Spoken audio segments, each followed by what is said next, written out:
Welcome to today's deep dive. We're really glad you're here with us today. Yeah, we really are. And, if you are joining us, we just want to acknowledge right away that you are stepping into a safe, supportive space. Absolutely. Today, we are focusing on a deeply misunderstood reality.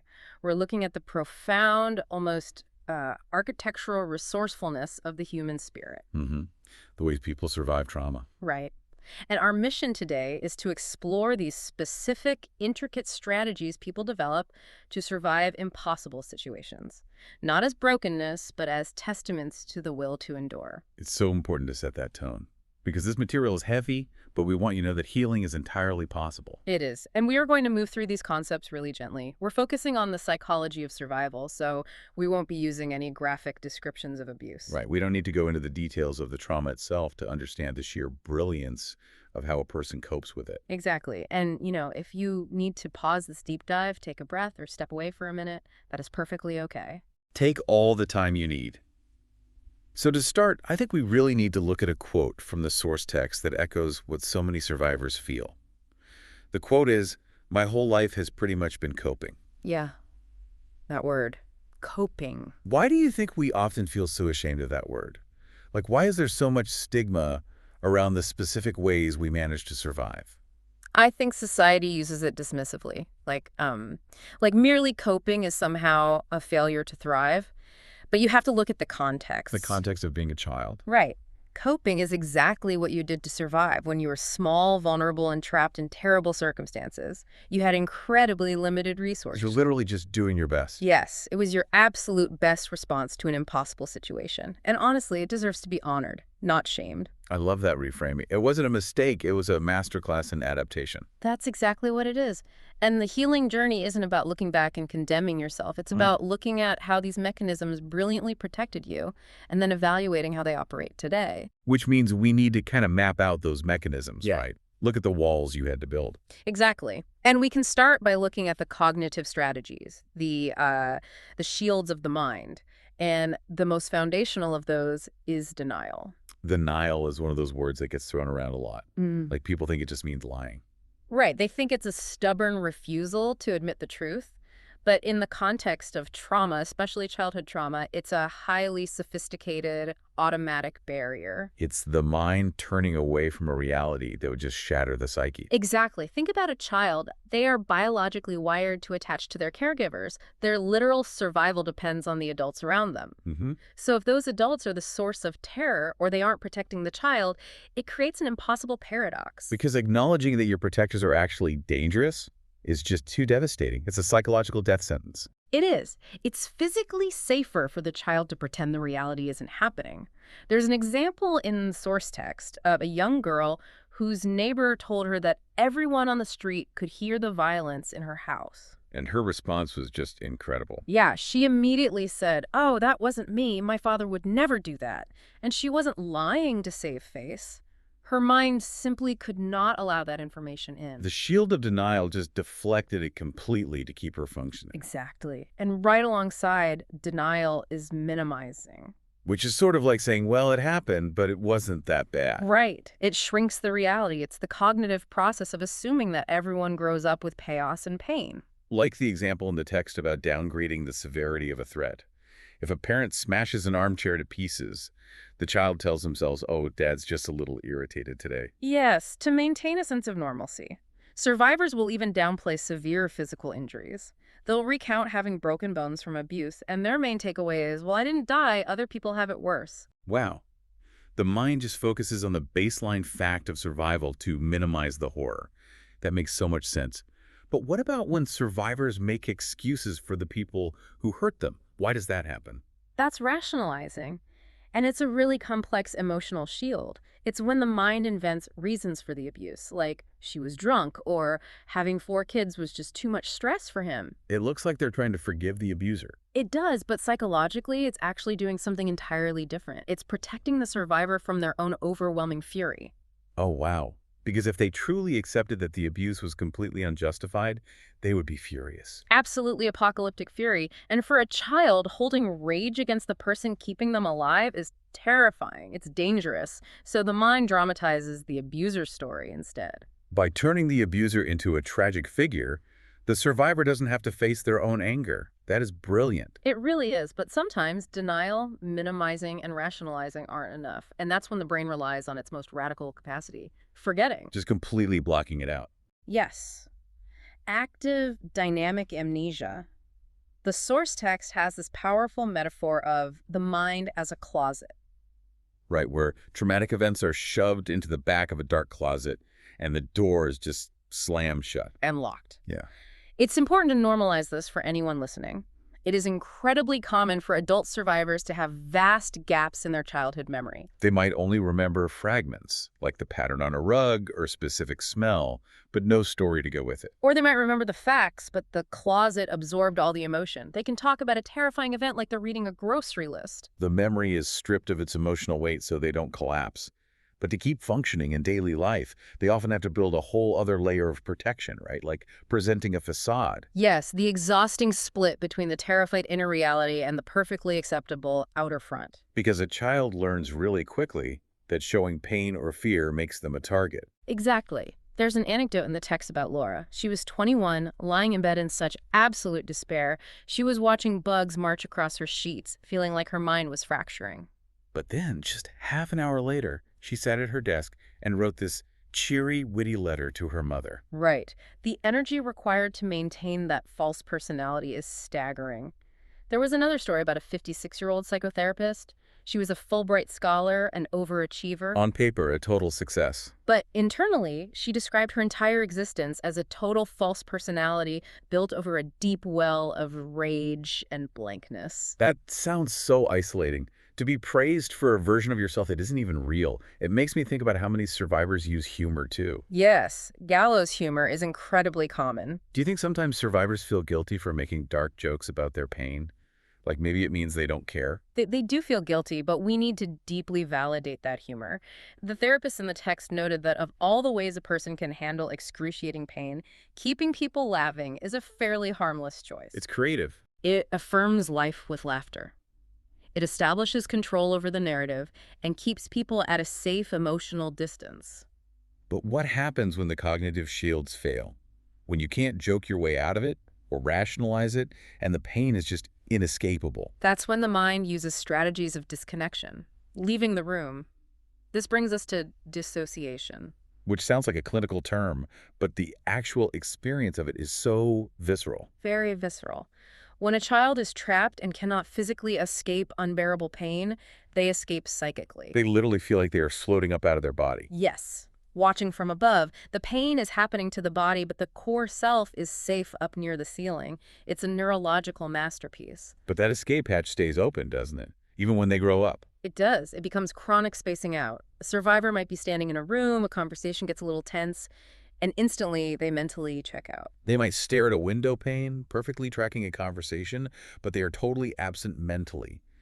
What is the cost of that in adulthood? Well, while it successfully cuts off the pain and the fear, it unfortunately cuts off everything else too. You can't selectively numb.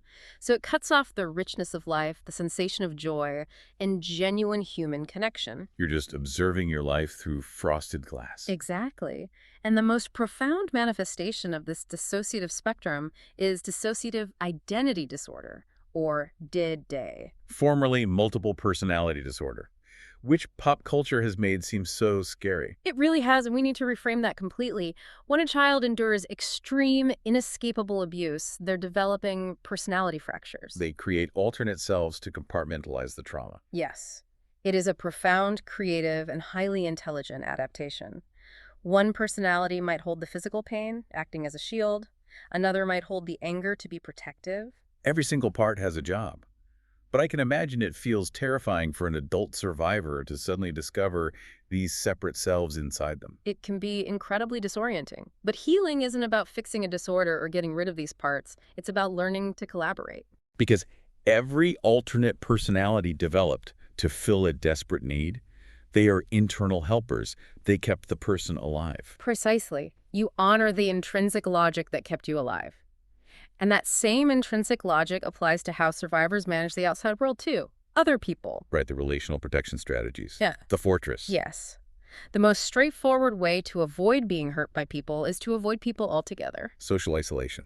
Feeling deeply that you are just damaged and unlovable. Right. Because severe trauma teaches a child, I am being treated terribly, therefore I must be terrible. They internalize the abuse as a fatal flaw. So letting anyone get close is a massive risk. Mhm. They think if you really see me, you'll be disgusted or you'll destroy me. Exactly. And some survivors achieve this isolation by physically withdrawing, but others do it right out in the open. Remember the anecdote about the survivor who wore their weirdness as a flag? Yes. Yeah. They act incredibly abrasive or bizarre so that everyone focuses on the performance and keeps their distance. It's brilliant misdirection. You can't be in an abusive relationship if you don't get in relationships. But human beings need connection. So how do they manage that tension? Through elaborate illusions of intimacy. The best example is the 10 official secrets list. Oh, this was fascinating. Explain how this works. So, to maintain friendships without ever truly letting anyone in, a survivor curated a list of 10 seemingly personal stories, mildly embarrassing anecdotes or sanitized struggles. And they would hand these out like tokens. Exactly. The recipient feels honored, thinking, wow, they really trust me. But the survivor feels zero emotional attachment to those specific stories. It satisfies the social demand for intimacy, but the core remains completely defended. Right. And this need for absolute protection is even more intense when it comes to physical intimacy. Especially for survivors of physical or sexual abuse, Huh. the body is the site of the trauma. It feels like a liability. It does, and survivors go to incredible lengths to avoid physical vulnerability. Sometimes it's a blanket refusal of sexual relationships. Or marrying someone who is asexual or has a very low libido. Yes, to secure the safety of companionship without the terror of physical vulnerability. There was a woman who wanted children but was terrified of conception. So she used strict temperature tracking and scheduling to make it as clinical and scientific as possible. She removed every trace of spontaneity or emotional connection to make it safe. Or, if they can't control the environment, they revert to emotional numbing. Just completely decoupling their consciousness from their physical sensations to get through it. Exactly. Which leads us to this massive overarching theme, the illusion of safety, the desperate need to manage every variable, control, chaos, and hypervigilance. It makes sense that if childhood trauma is defined by absolute powerlessness, then control equals safety. It's a one-to-one equation for the nervous system. This is why little things, microscopic disruptions, can cause intense panic. Like a pair of shoes not being in the right place. To an outside observer, it seems irrational. Why does that trigger such an extreme response? Because to the survivor's nervous system, a misplaced pair of shoes represents a breakdown of order, and a lack of order means unpredictability. And unpredictability means imminent danger. The perfectly neat room is literal proof that they are safe. Right. And to maintain that safety, the mind employs hypervigilance, always watching the entrances, always scanning the room. And constantly tracking everyone's moods. There was the story of the woman who became a confirmed gossip in her community. Yes. She wasn't malicious, she was defensive. She believed that if she knew every detail of everyone's personal life, she would never be surprised again. Information is power, and power is safety. She mapped the emotional temperature of everyone around her so she wouldn't be caught off guard. It's an exhausting way to live. But what's truly fascinating is the paradox of chaos. Yes. Why do some survivors feel safest in a crisis?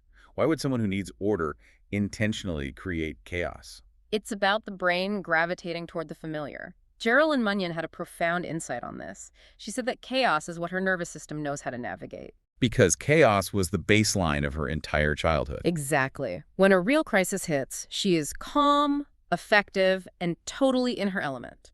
Her brain has trained for this. But put her in a totally normal, quiet environment. And she is terrified.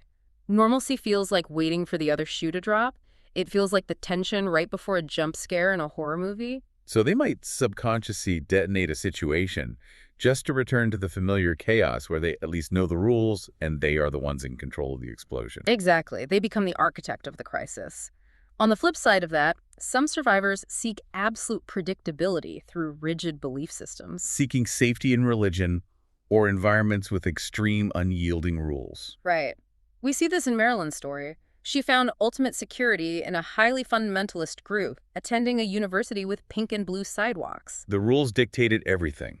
What to wear, who to speak to, how to interpret the world.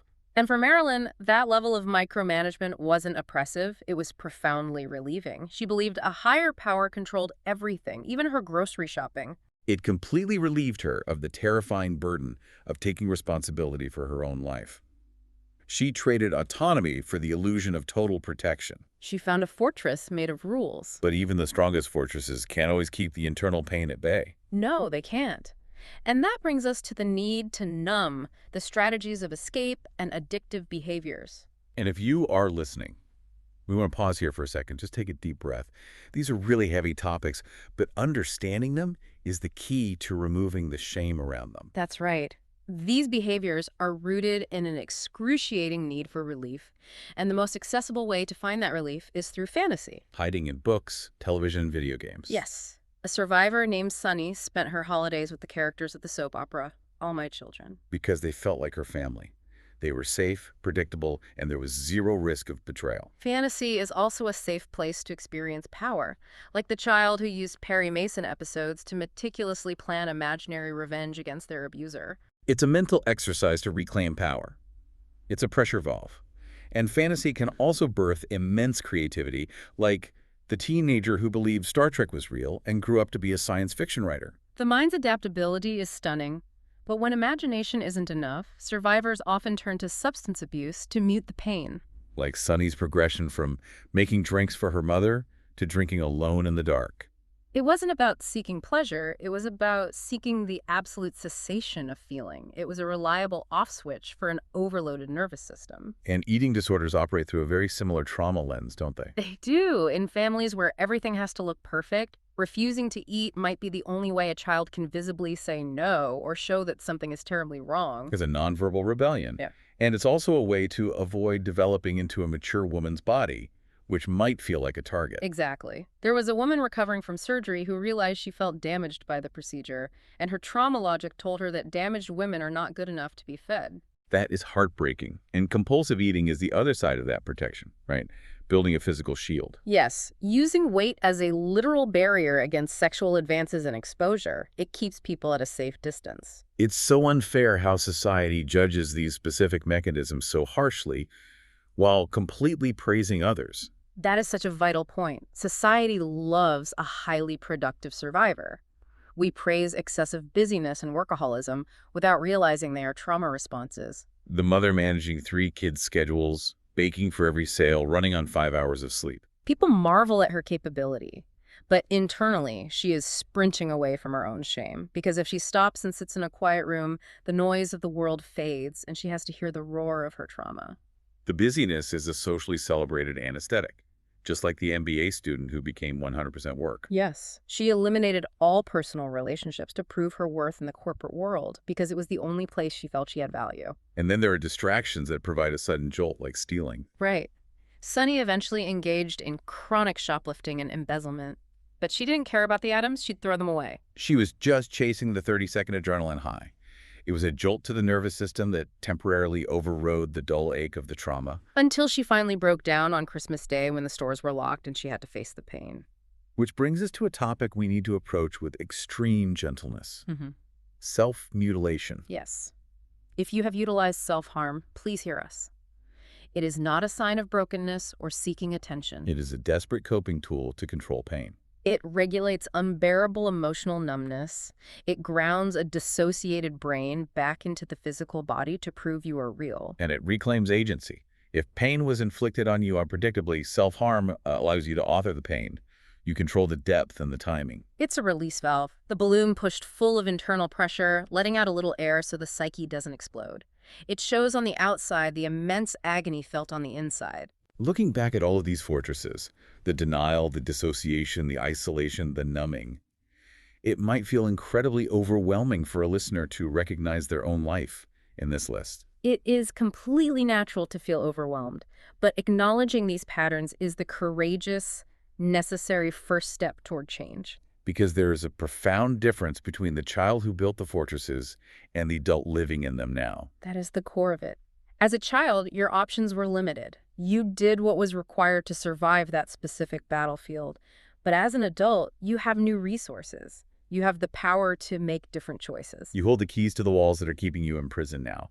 So how do we evaluate these coping skills? We keep the strengths, the independence, the adaptability, the phenomenal work ethic, and we gently, deliberately let go of the patterns that no longer serve us. There is a practical writing exercise from the text that is so beautiful for this. Yes. You write down the history of how you have coped. But there is a strict, non-negotiable rule. You must write about it from a perspective of honoring what you did. Exactly. No self-condemnation. You honor the brilliance of the mind that dissociated to fly away when the body was trapped. You honor the fiercely protective instinct that isolated you so no one could hurt you again. When you remove the vocabulary of shame and replace it with honor, the grip those patterns have on you begins to dissolve. Because shame needs darkness. When you bring your survival into the light of self-compassion, you strip it of its power to torment you. You thank those strategies for their service, and you gently relieve them of their duty. Exactly. So, to summarize the main takeaway today, you have unequivocally earned the title of survivor. Every mechanism, every habit was a testament to your spirit's unwavering commitment to keeping you alive. Give yourself grace, self-acceptance, and profound self-love. You endured the unendurable, and you are here. As we close today's deep dive, I want to leave you with one final, lingering question to explore quietly on your own. If your mind was powerful enough and creative enough to build all of these complex fortresses to protect you in the dark, imagine what that exact same brilliant mind is capable of building now that you are stepping into the light. Wow. Thank you so much for trusting us with your time and your healing journey today. Take gentle care of yourself,